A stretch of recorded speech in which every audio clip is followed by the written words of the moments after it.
Welcome to Empowered Within, a soul-quenching, transformational podcast that will set your soul on fire through candid and inspiring conversations. Leading experts, celebrities, healers, and I share our journeys of how we've overcome challenges to living an empowered life from within.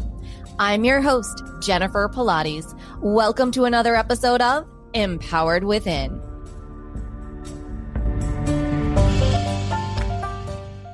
Hi there, and welcome to the show. I am both honored and excited to have with us today Mr. Timothy Doyle. Tim is a spiritual teacher and guide who shares the channeled teachings of the Golden Ones based on the universal laws and principles of harmony, balance, order, and unity for the greater good.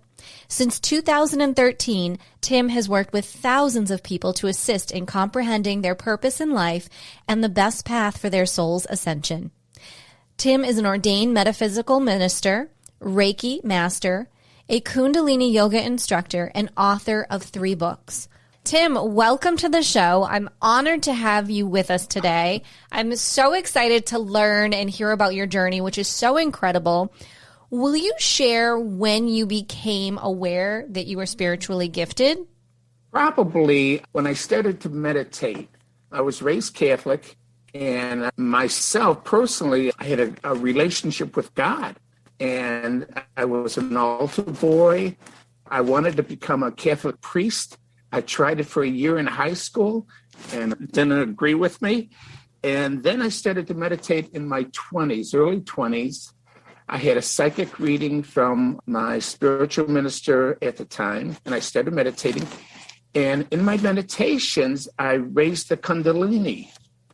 I didn't know anything about chakras. I didn't know anything about Kundalinis or out of body or anything like that, Jennifer. I just had this sincere desire to be the best servant for God. Kundalini is a energy in the root chakra, and it supports your spiritual path. There's a lot of people in India that meditate just to raise the Kundalini, but the Kundalini is raised only to support the soul in their mission to serve God. That's beautiful. I started meditating. I started having great experiences with my teachers and so forth. And then that was in 72. And then in 83, when I was in meditation, came home from work. And in my meditation, there was an appearance. I was visited by a golden light being. And Jennifer, I could see him as clearly as I see you right now in my mind's eye. My eyes were closed and my vision just opened up, and there was this beautiful golden light being from head to toe with radiating golden clothing and so forth. And he took a necklace from around his neck, and it went from him to me, which I don't know how long that distance was. And he put the necklace around my neck, and there was a tingling sensation through my body. Well, I continued my spiritual path. That was 83. Then I started to have visitations by people in my dream state. I call them people. They were from the Lords of Amenti, and they would visit me in dream state and want to teach me about thought. I was going through my ordination, and this was back around 83, 84. And they just told me how powerful the thought process was. So I started doing meditation classes out of my home to help people. But when you help others, you help yourself. And so I was learning about the process too by helping others. And then I became a Reiki Master. And then in 2008, I used to be a runner. I used to run, 20 miles a week. Loved running. And moved to a location where I couldn't run. So I took up yoga and did yoga in my basement for a year from 4 to 5 in the morning, and then decided to become a Kundalini yoga instructor because once I raised the Kundalini, I thought Kundalini yoga is a spiritual practice where you connect. In my morning meditations, or I should say in my morning yoga, I talked to my teachers. They taught me a process when I was going through my ordination back in 83. They taught me a process to how to always be attuned to the God frequency in your mind. you probably do it automatically because you're psychic. You just listen and you hear things and you act on what you hear. And so they taught me this process where I had to put a ring on my finger and each day and change it. And when I saw the ring, notice the ring, to stop and think, what are you thinking? Why are you thinking this? Is the thought loving? Is it uplifting? And so forth. And so you do this for 28 days, and then it makes you attuned to that frequency in your mind. So it's like riding a bike. Once you learn, you're always attuned to that frequency. So I hear them all the time when they want to tell me something. And it's a two-way street because I can ask them questions and they give me an answer either through a vision or a thought or something like that. Mm-hmm. So it's just a unique communication process, but anybody can do it. I have the program on my website. It's called the Ascension Master Program. And there's downloads and instructions how a soul can learn to do the same process. It's, if I can do it, anybody can do it. So that brought me to 2012. I was in South New Zealand in meditation, and a group of spiritual beings joined me in my meditation. And it wasn't like I saw them. I just felt their presence, and I felt there were more than 4, 5, 6 of them. And I said, welcome. I said, why are you here? And they says, we want to rejoin your group. And I just thought, okay, I've had visitations before from entities, from angels and so forth. So it's okay, no big deal. That was in October of 2012, right before the end of the Mayan calendar.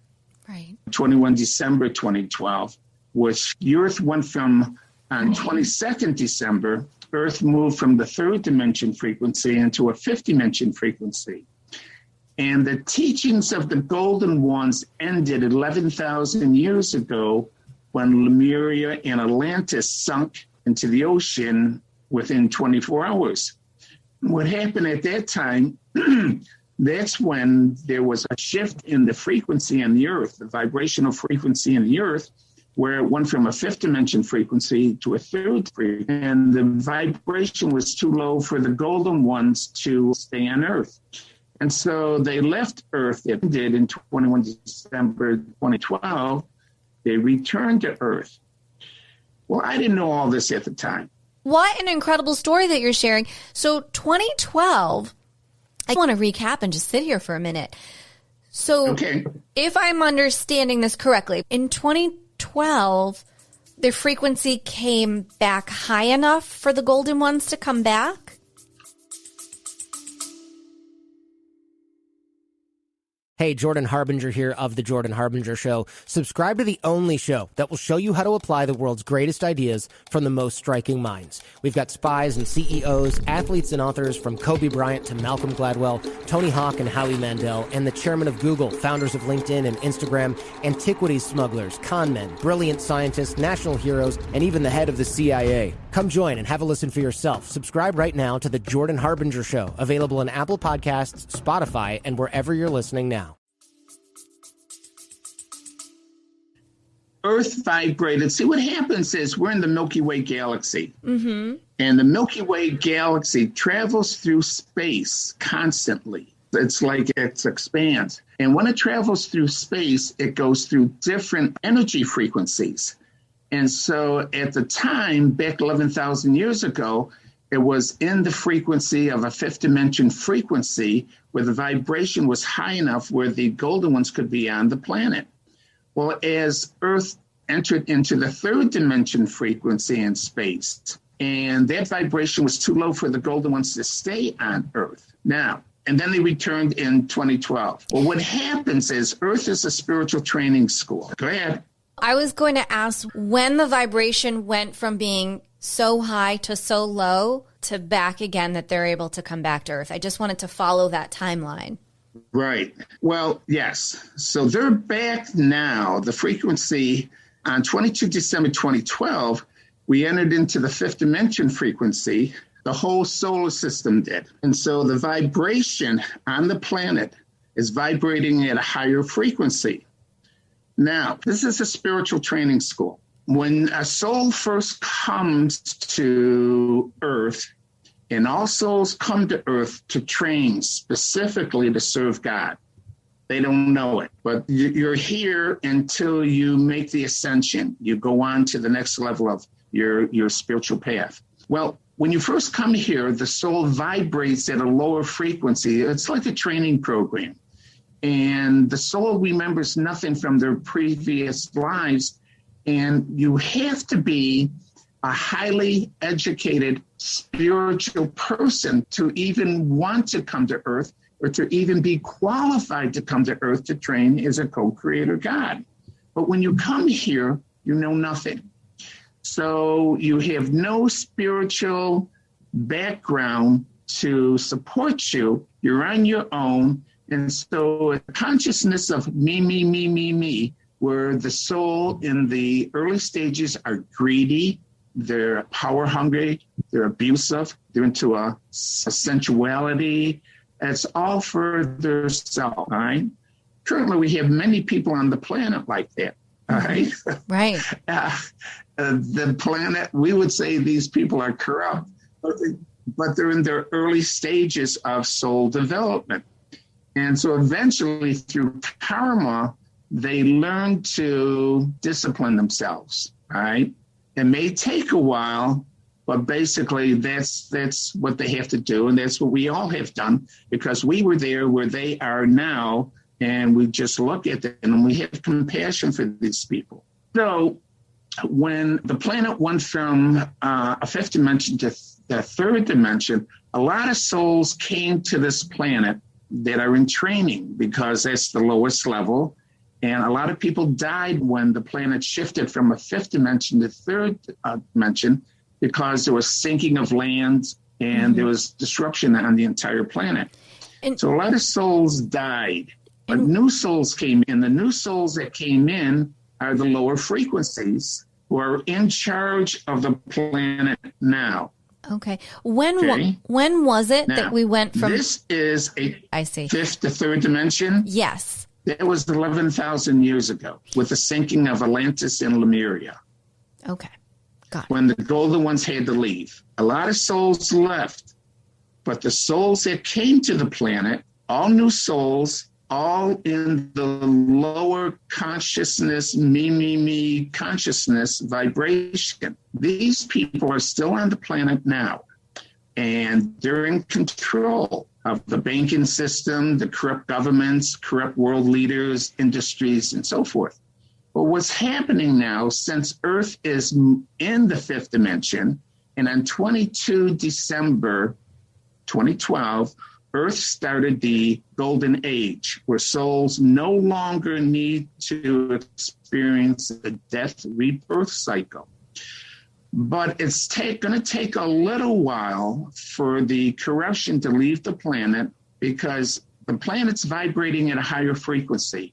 And if the soul does not vibrate at a higher frequency, which is love, togetherness, oneness, compatibility with others, and out of the me consciousness, they're going to have to die. They're going to have to move on. They'll move on. One way, you either have to convert to the fifth dimension mentality, or your body cannot sustain the energy shift from staying in the third dimension and the Earth vibrating at the fifth dimension. So these people perish. They come back again. There's nothing wrong with them. They just need to be retrained into a fifth dimension mentality, spirituality, which they will do under new parents, right? That's just the process. But for those that are on Earth, that are vibrating in the fifth dimension, they no longer have to experience a death, rebirth, death cycle if they learn to do certain things. There's four things. On my website, I have the four things you have to do. You have to maintain an alkaline body. Diseases live only in an acidic environment. So you need to keep the alkalinity in your body above 7.2, 7.3, whatever the pH level is. And there's a simple formula for that. It's just baking soda and lemon juice. And you drink that whenever you start feeling a little tense or something coming on, and it cures it immediately. It's not like, oh, I have a cold, I got to wait 7 days. No, you feel a cold coming on, you take this baking soda and lemon juice, and you're fine within maybe about a half an hour. It raises the alkalinity very quickly in the body, right? So you need to do that. You need to clean your light body, and there's a program called the Prayer to Remove Emotional Parasites that remove fears and ill feelings of self and others immediately. Within 15 seconds, Jennifer, you say this prayer, and it works with your conscious and subconscious minds and moving it out of your light body into your heart chakra, and it's gone in 15 seconds. All right. Wow. Any fears, I don't care if you have had the fear for 50 years, it's gone within 15 seconds.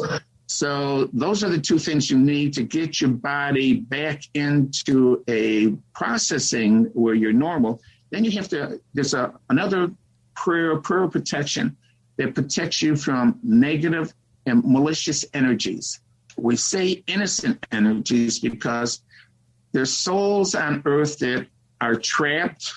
Some call them earthbound. I call them trapped souls because when there's a window, when a soul dies, there's a window of 3 days where they have to move to the next level of man, or else the window closes. And souls, when they die, they don't want to leave their loved ones, so they stay behind and they become trapped here. The prayer protection will move these souls to the next level of soul development. If they want to move, do is to become consciously aware of their thoughts and feelings in every moment and act like a God consciousness out of love towards self and others.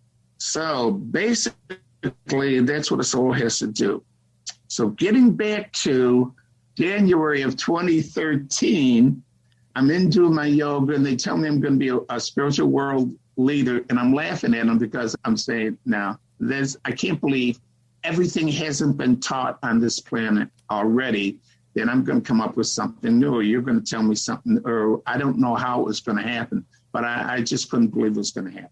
So about a week later, they wake me up at 2:30 in the morning. I usually get up at 3:30 to do my yoga. They wake me up at 2:30 and tell me to go to the computer and type whatever comes into my mind. So I always follow them. I mean, they tell me some crazy things, and I just say, okay, and I do what they tell me to do. So I go to my computer at 2:30 in the morning, and I start typing, and I write this story about, I believe it was about Adam and Eve and coming to Earth. And I got to the end. In that writing, it was saying that previous to Earth, a soul does not have a conscious mind.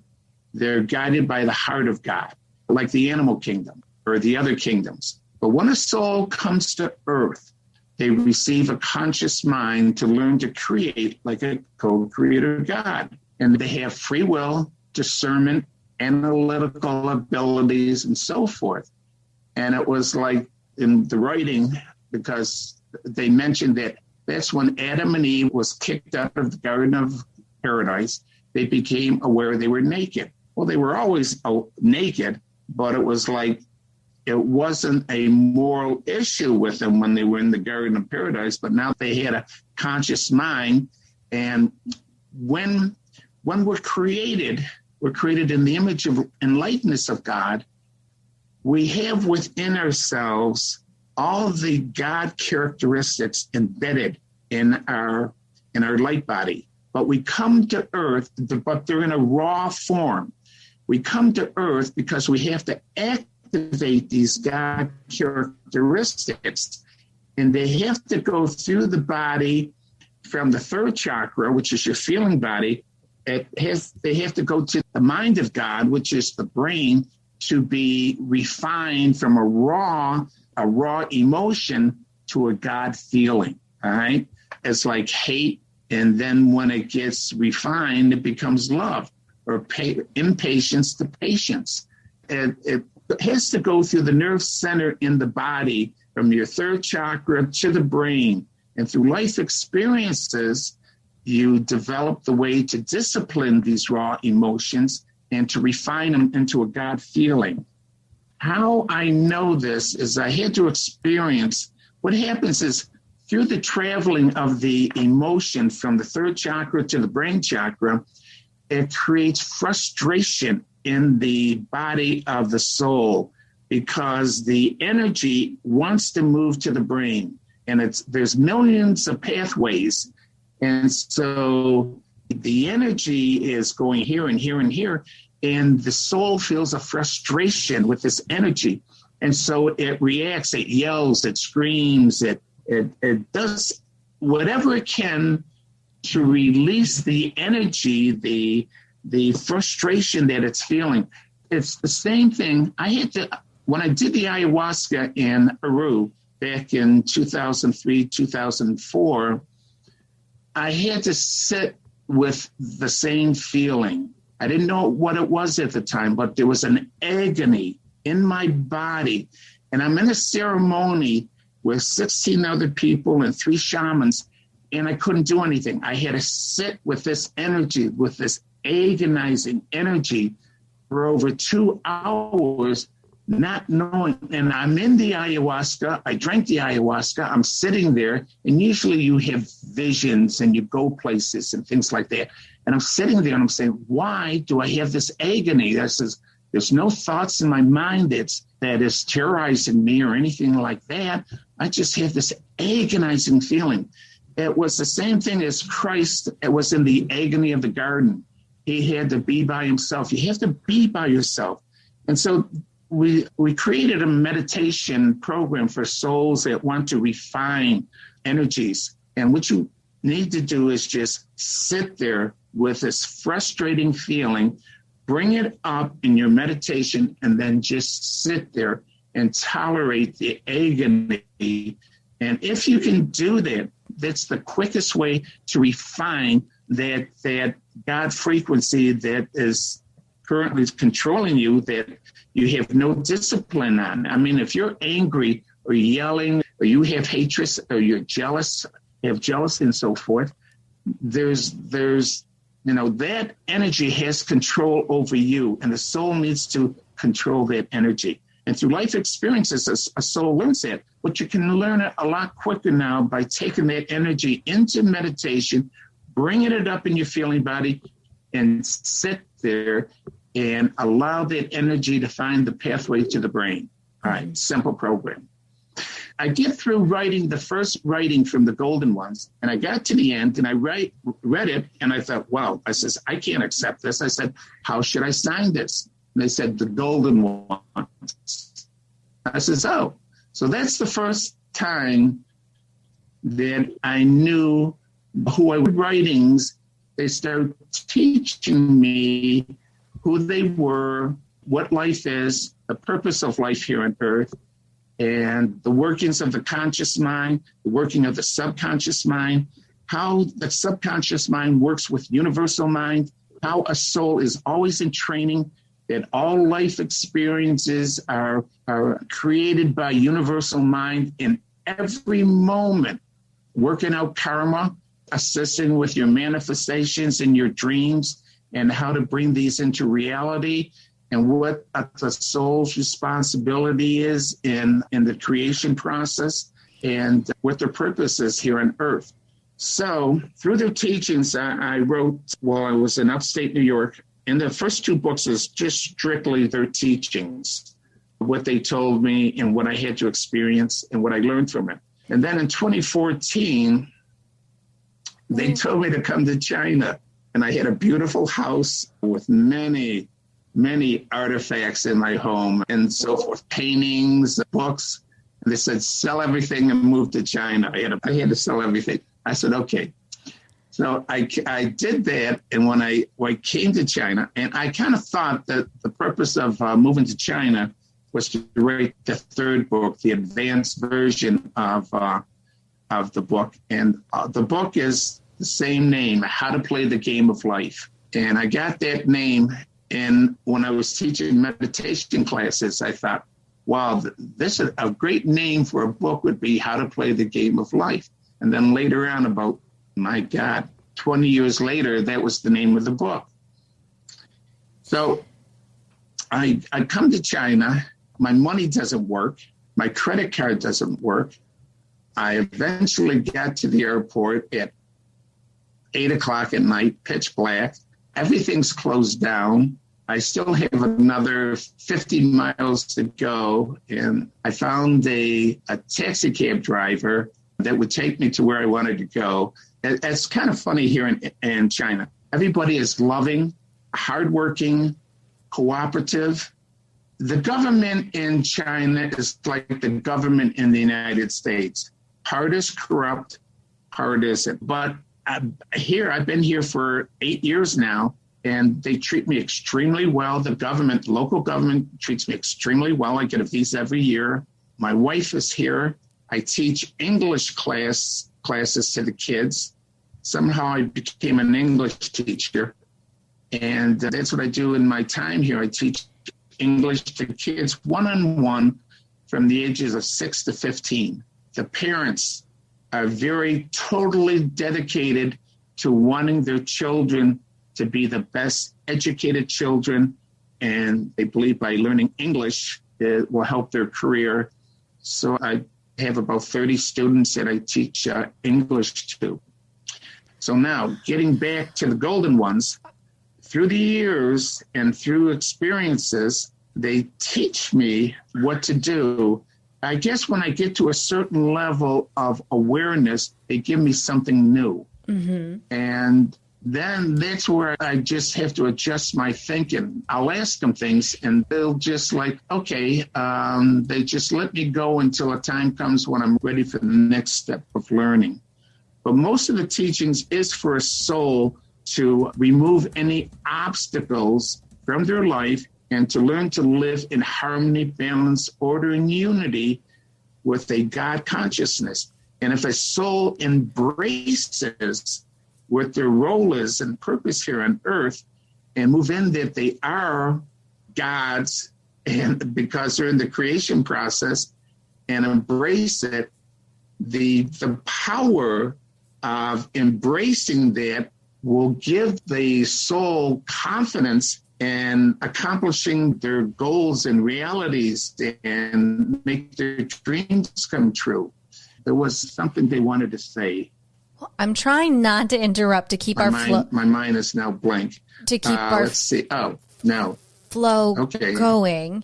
I know we have a delay with our language, so I just want to let our listeners know. So I wanted to recap that Tim is in China and it's 3 a.m. and we are having a little technical difficulties and there's a delay. So I'm trying not to say too much to not interrupt our technical wonderfulness when it's transpiring. But I did want to stop you for just a moment, Tim, to address who these amazing golden ones are. Co-creator gods, and they had to come through the same training school on Earth that we are in now. They're graduates of the Earth Training School process. They're blessed by the Galactic Center. They're administrators of this Earth Training School. They're in charge. But thank you, because this I wanted to mention earlier. We're here and we have this power if we understand who we are. If we understand that we're co-creator gods in training, there's a confidence, a power that comes with our knowingness. Now, all training schools have teachers. And when we're in this spiritual training school, we don't realize how elite we are. We are like the number one priority of God. So anything we want, we get. We have free will. We can do whatever we want.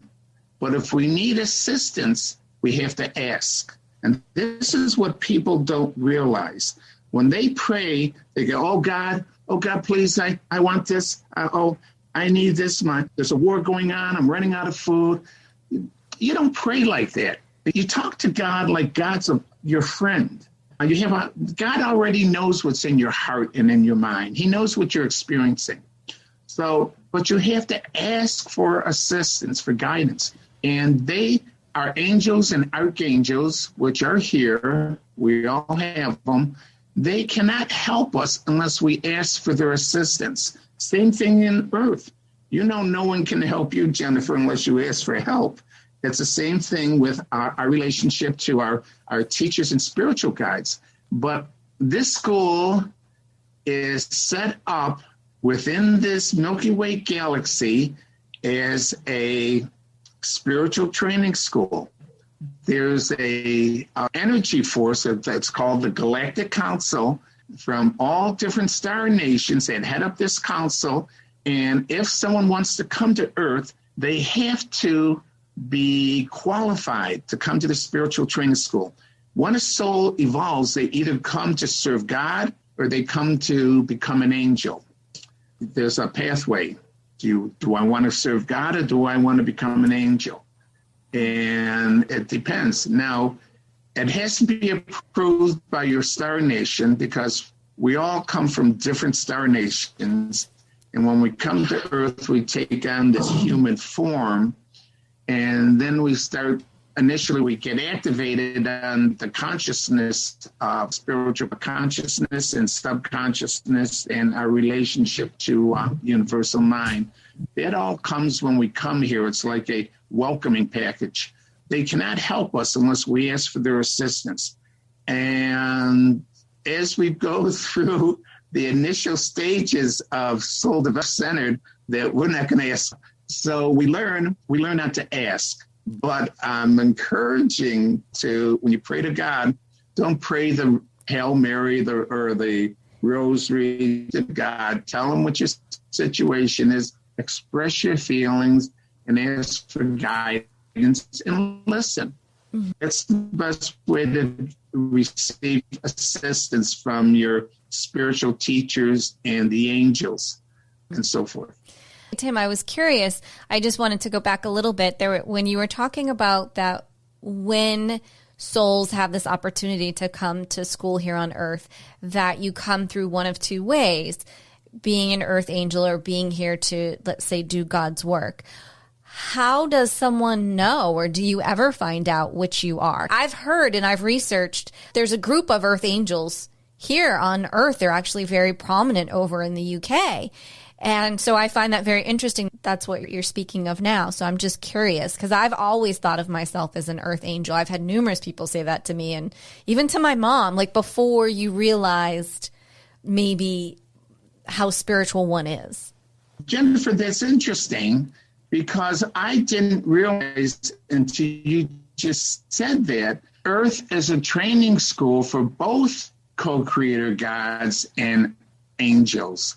The Golden Ones never told me that. They just said that, and maybe that's just because I'm here as a co-creator God, I didn't need to know about it. But now that you say that makes perfect sense to have a training school set up for both earth angels and co-creator gods. It makes perfect sense.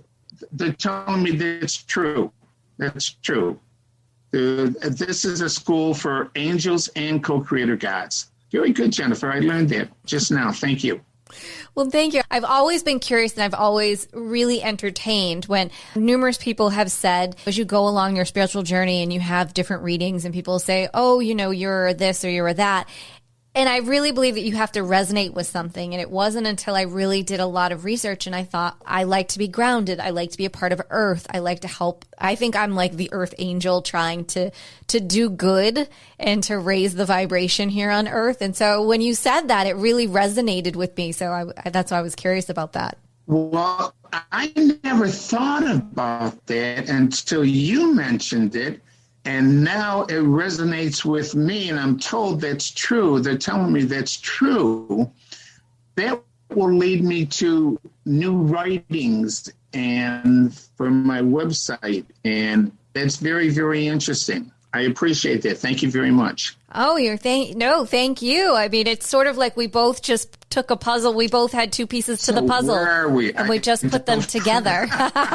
So in looking over your entire, because you've been studying for 50 years, being this amazing spiritual teacher, do you have that one aha moment?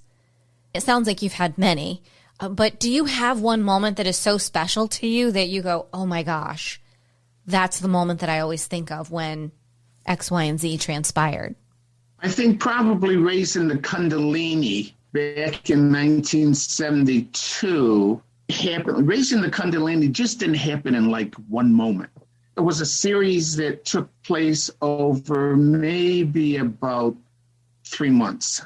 And at first, when I was meditating, I started to receive colors. I would see beautiful colors, purples and greens and blues. There's no color on earth that could match the colors that I was seeing in my meditations. And what I didn't realize until afterwards is that when the Kundalini rises, it activates each chakra. And so the first chakra that it activates is your root chakra. And that's where your connection to the Mother Earth is. That's like your aura. Those are the colors of your aura.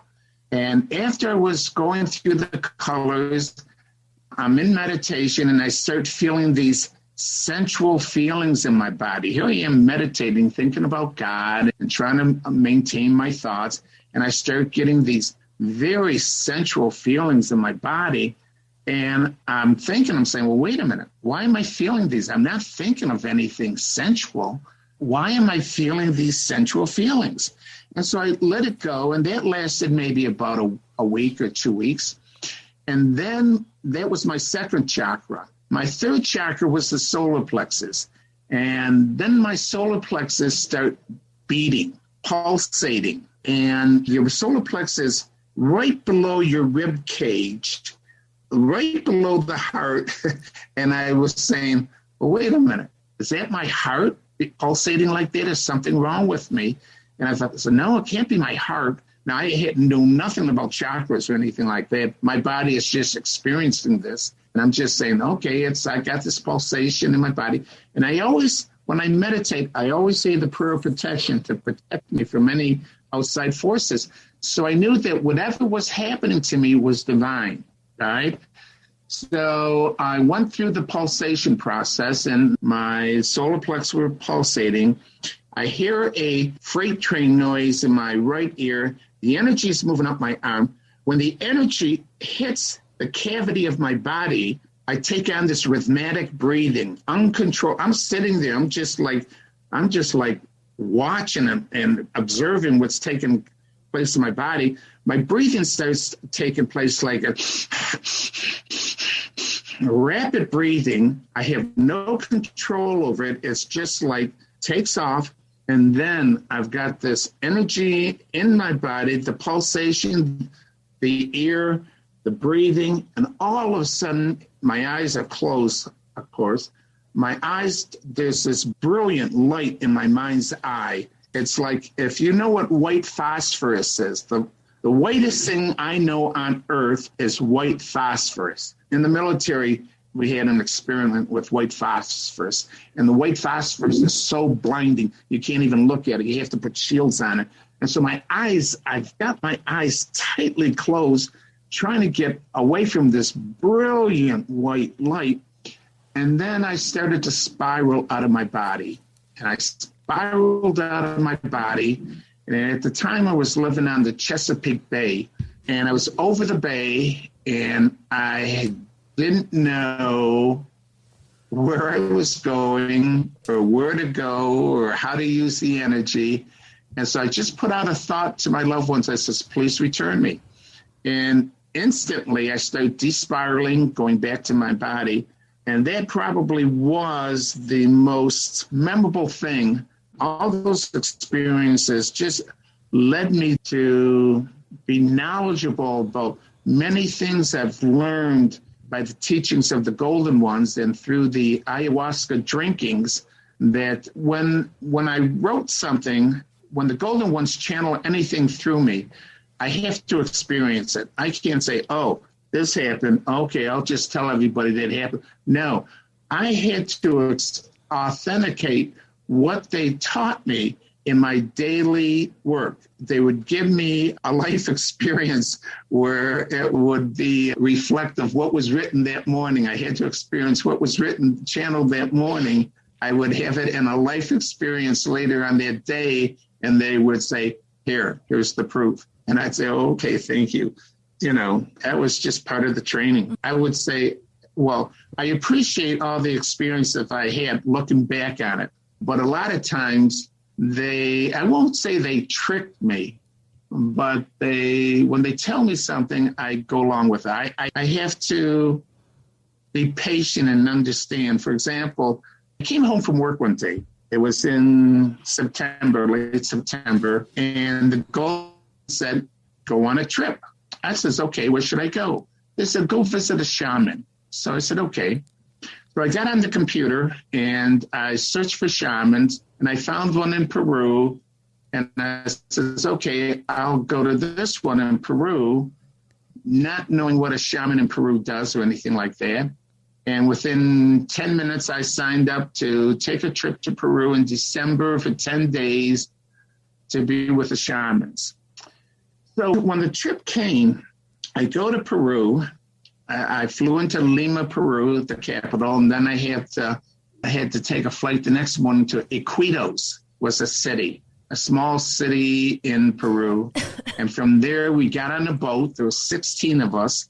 We got in a boat with the shaman. The shaman's name was Howard Lawler, and he passed away last year, unfortunately.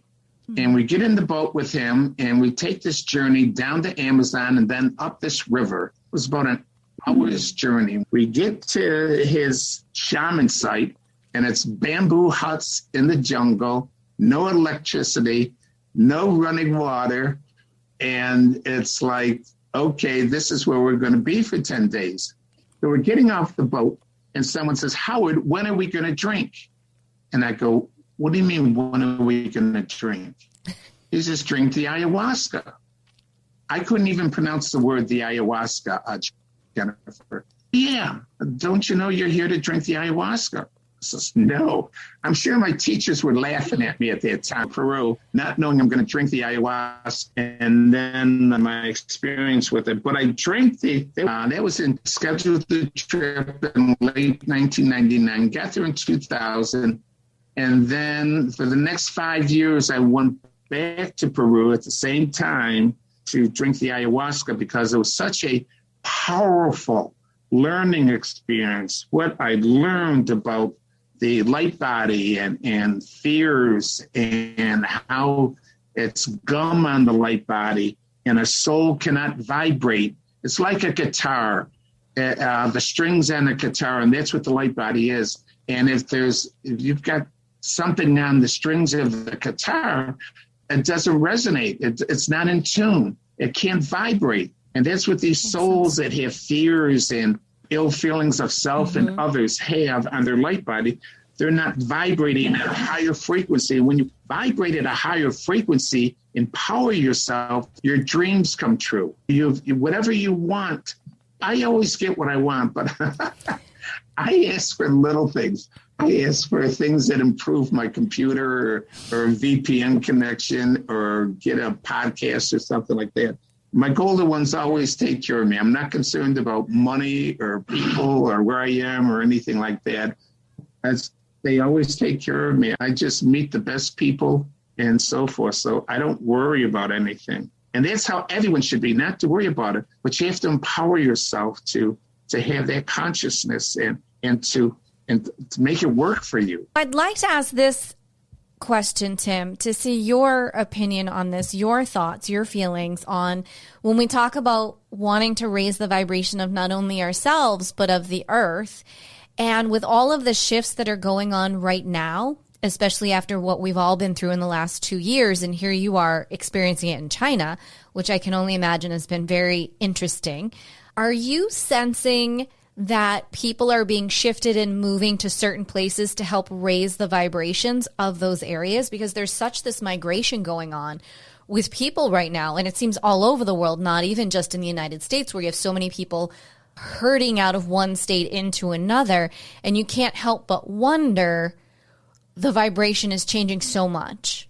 I'm attuned to everything that happens in the world. I have always been like this, Jennifer. Even in my younger days, I would know things before anybody else on the planet would know it. And it would just come to me from various sources. And I just knew things. And I know things now, like the real reason that Russia invaded Ukraine and the corruption with the administration in the United States now, and the corruption with the leaders in Canada and Europe and so forth. That's all changing. That's all going to change very soon. There are gifted people that are allowing everyone to wake up. This corruption's been going on for the past 11,000 years. It's only coming to light now because of the vibration of the earth, raising the consciousness of the people into a loving frequency. So people are becoming more aware of those that are not in love and those that are not working for the good of everyone else. So the corruption's being exposed. It's going to take a little time. When I say a little time, I was hoping it was going to take place 2 years ago. But everybody wasn't awake 2 years ago. Where are you, Jennifer? Are you in United States or Canada? I'm in the United States. I'm down in Southwest Florida. And I ask this because I feel there are certain places where the vibration is changing very quickly around here. And then there are other places where it's very heavy still. And what can we do to help change that? And I'm wondering if you're thinking, my other question was, do you feel when you see or feel and sense the end of this corruption, do you think, I know there's astrologers who are saying we have to wait till 2024, 2025. What is soon to you? Well, I'll tell you, I do a meditation every morning. And I tell you, you have to ask for help from your spirit teachers. And so what I was doing is asking for cleansing of the earth. And I visualized in Mother Earth. I put a circle of light around her and then an armor of love, which is a heart shape. And I see the earth in the middle of that. And so I was doing that maybe a couple of months ago. And then they said, well, why don't you put the solar system in that circle? And I said, that's a very good idea. I can very easily put the entire solar system. Why just Earth? I can put the whole entire solar system in a circle of light and an armor of love and ask for assistance in removing the negative energy out of our solar system. And then today they said, why are you limiting that only to your solar system? The galaxy has many solar systems, so why don't you just take the entire solar system, Milky Way galaxy, and incorporate that in a circle of light and an armor of love? And I go, wow, that's a great idea. So they are encouraging me to ask for energies for the entire Milky Way galaxy to bring help in, not just for our little star. Our star is just 1/billionth of the stars in the Milky Way galaxies, and all our loved ones come from the different star nations that come to Earth to train for angels and co-creator gods. So bring the whole Milky Way into the meditation and ask for assistance for the entire Milky Way. So that's what I'm being guided to do now. That's beautiful. I understand that people have to wake up. There's a lot of young people that still believe in green energy and so forth. You have a great governor, DeSantis, down there in Florida. He's very, very, very good. He's very good. Well, that's good. That's good. Florida's good. There's rumors of DeSantis. If DeSantis ran for presidency, he would do very well. But I think there's another lady. I don't know if you know of Candice Owens. Oh, yes. You know Candice Owens? Yes. Powerful. Black lady. Mm-hmm. Very powerful. Very articulate. Mm-hmm. Speaks the truth right from the heart. Well educated. Speaks well. Very powerful. She will do a lot to bring the Black population to support whoever runs for the next president, which I believe it will be Donald Trump will be back maybe within a year. It's interesting you say that. I've been Not feeling 2 years. Maybe sooner. Yes, that's what I felt as well. We'll see what happens. We'll see what happens. That's something that if you do it, recommend it. It would give you a sense like you're doing something. You're doing something. You're asking for assistance to support the angels and archangels and the co-creator gods. They can't really do anything unless you ask them to do it. So if you invite them in to clean up your community, doing something, and then what they'll do is they'll show you. Okay. I love that, because I think you're right. We get so caught up in trying to do something ourselves, and even being spiritual beings, we just get so caught up in how we're praying or what we are and what aren't doing that we forget to just call on God and the angels and say, can you raise the vibration here, please, so I can feel more at peace while living here? Jennifer, what you fail to realize is that your energy vibrates out. When you go someplace, don't you say people gather around you, even if they don't know you, go shop and you'll find that if you're looking at something, more people will come over and look at you. Do you know that little children stare at you? Babies will look at you. They see your light. When I go into, I see a lot of little children here and they'll just stare at me. And I chuckle because I know they see my energy. And your energy, whether you realize it or not, you vibrate wherever you go. And wherever you go, you uplift the energy there. Become more conscious. I go into this, I ride a bus here in China. And if the bus holds 50, they've got 100 people on the bus. So when I ride the bus and it's packed like that, I just ask the loved ones to remove all the negative energy off of these souls and so forth, and vibrate my energy out to assist them with 1 foot in spirit realm and 1 foot on the earth all the time to assist. Do what you do. Make your heart feel good. Be true to yourself.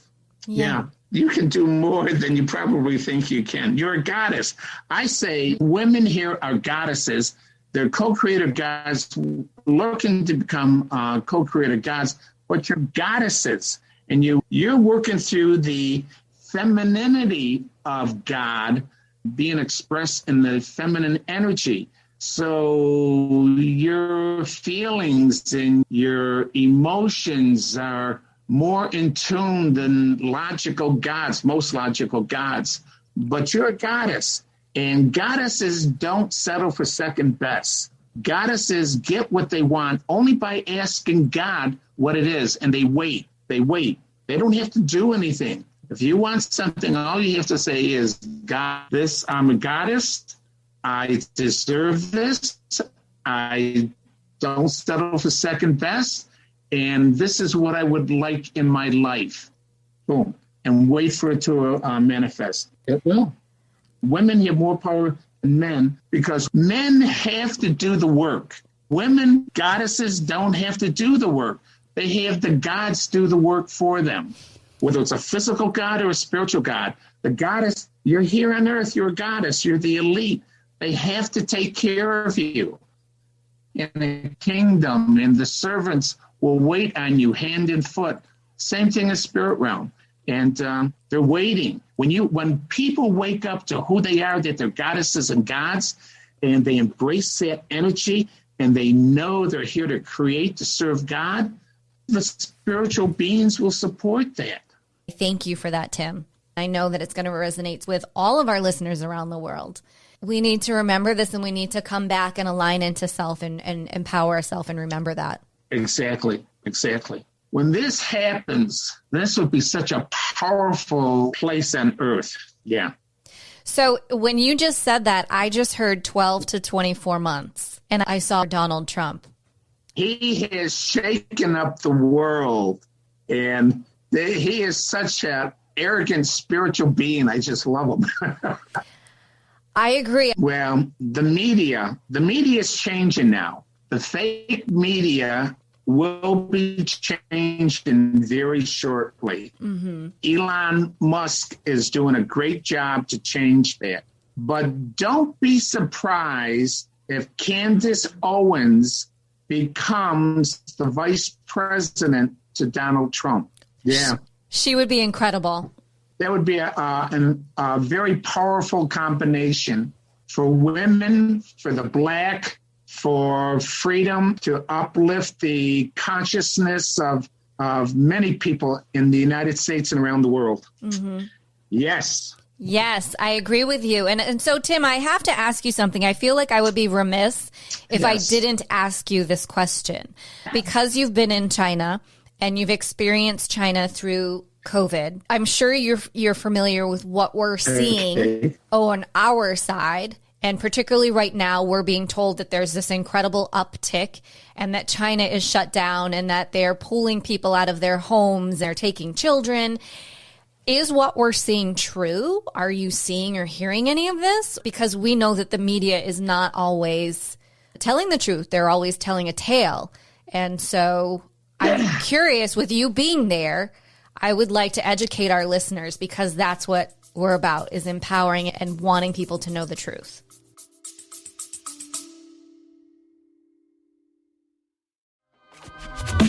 Hi, I'm Esprit Devora. I created Women in Tech so listeners could walk away feeling, if she can do it, so can I. I do not have an inclination if I will succeed at this, but I have nothing that will hold me back. It's not anything new that women are here. It's new that we're hearing our stories. I'm afraid of doing, but I'm too curious not to do it. You have a lot more power than you probably think you do. You got this. Subscribe to Women in Tech wherever you get your podcasts.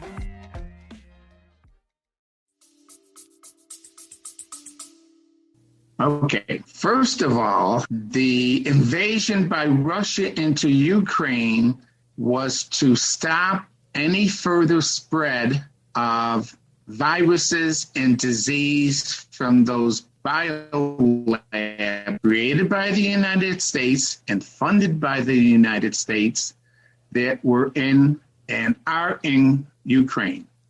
President Biden called Chairman Xi Jinping and said that Ukraine was going to release a virus into into Russia. Xi Jinping called Putin and told him that in early March, Ukraine was going to release a biological weapon into Russia to kill their bird population. So Trump is working with China and Russia on what's happening in the world. China knows that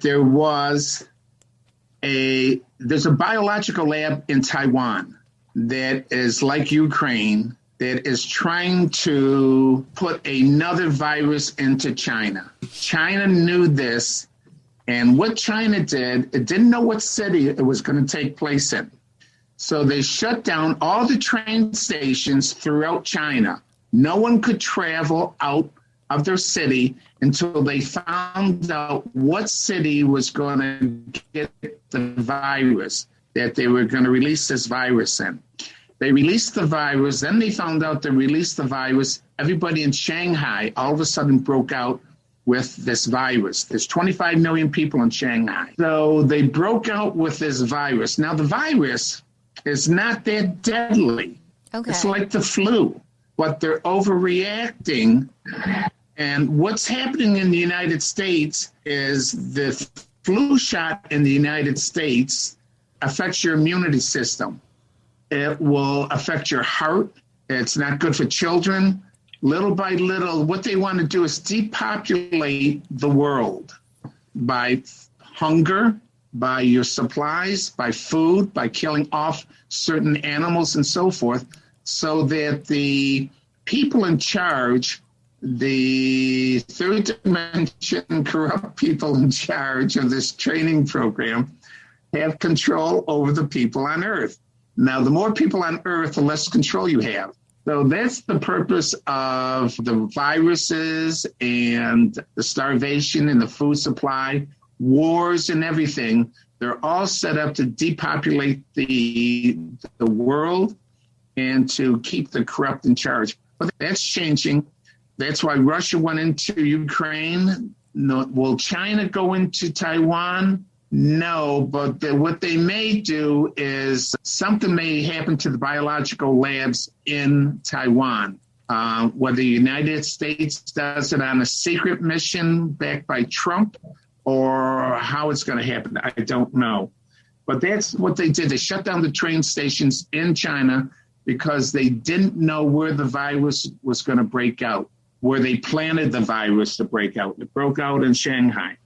Now, they sent, again, like the United States, there's good people in the government in China, and there's not so good people in the government of China. And that's being worked on too. They separated the kids that were sick from the parents, but then they found out they couldn't, so the parents are back in taking care of the children in these confined quarantine areas because it was too much. At first, you're right, they did separate the parents from the children, but how they go about doing this, Jennifer, I just can't understand. I had to take 2 shots of the vaccine here in China. I had no side effects. The lady in China who had the vaccine in China went to the United States and they tested her and they said that, she only had, her protection didn't protect her. It only protected her by 3%, and they had to boost her shot up 3,000 times, not knowing what they're injecting you in the United States with. The people, there's people dying. There's rich people dying in Shanghai from the virus, but those are rich people that paid extra to get the American vaccine, okay? Those are the people dying. Those who purchased the American vaccine because it costs more to get the American vaccine, and then instead of taking the Chinese vaccine. But the Chinese government here is to protect the Chinese people. I say that knowing there's challenges at the head of China, like there was challenges with Trump and the Biden and the corruption in the United States. Once Trump comes back in, or whoever comes back in, hopefully it's Trump, things will start. That's what we're waiting for. Right. Worldwide awakening up. Right. Well, hopefully it is before 2024 so that we can all see a shift. And I'm so glad that, thank you for sharing and being open and feeling comfortable enough to share about what's going on with China. I do feel like you're expressing there's good and not so great everywhere. And we want everyone to know the truth because, again, everything that's put out there via the media is not always the truth. And so it's not always black and white, and we want everyone to know the truth. The Chinese people at my level, I mean, the local government is great. The police are great here. The people are humble, honest. I can't say spiritual. They're into Buddhism. They believe in something, but they're very honest, loving, truthful, honest people, and they want the best for their children. They want the best for their children. Mm-hmm. So, and they're hardworking people. If they will come up and create something. I know in the United States, when I had a car, if my carburetor broke, I had to get a new carburetor. In China, if you got a problem with the carburetor, they take the carburetor apart, find the little nut that caused the problem, replace the nut, and if it took them 3 hours to do that, they only charge you for the part, which may be like $1. That's how honest they are. They're not out to gouge you while I work 4 hours, so it's $50 an hour or anything like that. No, extremely honest people. They don't make much money. They're very clean, very, very loving, truthful, honest, humble people. Humble, very humble. My students come here and I'll offer to give them something. Oh, no, that's okay. No, I don't need that. No. I have chocolate here. And the little ones, I'll give them a piece of chocolate because the parents don't like them to have chocolate. But one piece of chocolate, they'll take that in with gratitude and appreciation. They get nothing for Christmas. On their birthdays, they might have a dinner and might have a cake. So I like to recognize their birthdays when it comes. Oh, that's so special. So, Tim, what's next? Very loving people. Aww. Very, very loving, humble, honest, truthful. It sounds that way. And I thank you again so much for sharing that, because I think in light of everything that's going on and what has gone on in the world, that's very appreciative to hear you, who is actually living there, to share all of this. And again, let's spread love and joy and peace and gratitude and know that there is good everywhere. We have to be open to seeing it and also helping to usher that in. And with that said, so what is next for Tim? My next thing is, now that the website I feel is complete, doing podcasts, getting the word out to assist, to uplift the consciousness of the planet. That is to help individuals. I will talk to anybody from any place. If it will help one person, then that's doing a podcast like this, up to a podcast with anybody. But especially you, since you're psychic, you know the authenticity of what I'm saying, because you just know when you talk to someone, whether they're full of bulla or they're coming from the heart. And we always come from the heart, like you come from the heart. Right. Whatever I can do to help you in your podcasting journey, please ask away. I would love to help you because I know that you're spreading so much love and light and joy around this world, and we need lots of it. So there's one last question. We get to this time in the show where I ask this one question, and it is, what is one thing that no one knows about Tim? Wow. My life is an open book. When I was little, I was afraid of the dark when I was little. And I would think that there was a boogeyman in my closet, which I know now that's not true. When I was little, I was one of 10 children, very poor. Jennifer, I had to wear my sister's shoes to school. We were so poor. It was a learning lesson for all. I had 7 sisters, 2 brothers, very poor life. We moved every 6 months because my father, bless his heart, didn't make much money, but he would gamble the money, hoping to win it big so he could have a good monetary life. So there was no money for food or rent, and we moved constantly. When I was little, like I said, I had to wear my sister's shoes to school, they were the black and white saddle shoes, I think they call them. Mm-hmm. I had to wear black and white saddle shoes to school that were my sister's, which I was very humble and embarrassed to do so. But it was a learning experience, and growing up, I wouldn't change any of that for anything. I joined the military when I was 18 because my parents couldn't afford college. So there was nothing in my family to keep me in Rochester. I was born in Rochester, New York, to keep me there. So the military was an obligation I had to do instead of being, in those days, you were drafted. So I wasn't going to wait around to be drafted. I joined the Marine Corps December of 1967, and joined the Marine Corps. And that's when I started experiencing life. Well, first and foremost, thank you so much for your service. And thank you for sharing an incredible, authentic story, which truly shows the transformation that you've gone through your entire life, and to help others to be okay with wherever they are at, knowing that there's still somewhere that they're headed to. True, very true. So Tim, for our amazing audience, where should they go to get contact with you? Tell them your website, any social media. Where's the best place to get in contact? Best place is, website is www.thepathtowoneness.com. And I'm on Facebook and LinkedIn, but my website has everything on it. There's all my old newsletters, podcasts, videos, blogs, ton of information. The books are there, free information. Everything's free. We don't charge anything for any. I do astrology and numerology charts, and I charge a minimum fee to do these reports, only because it takes up my personal time. But everything else is free to download. Consultations are free. I love talking to people and assisting them. So we don't charge for anything. The universe takes care of me and so forth. I don't want to deprive anyone from receiving the teachings of the golden ones. So everything's free. That's so incredible. Thank you so much for everything that you're doing, Tim, and everything that you're sharing with us today and each and every day. all of the healings and incredible love and light that you're putting out to this world.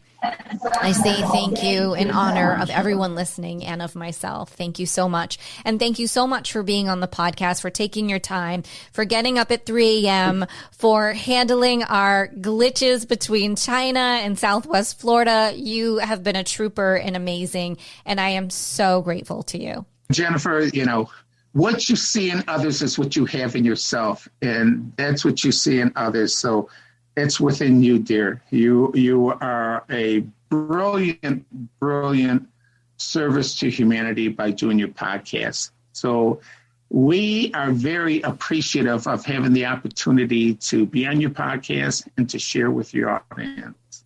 Oh. It's our pleasure. Thank you very much.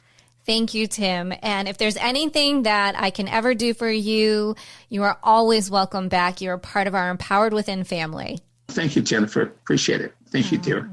Of course. Well, again, thank you so much. And as we say, until next time.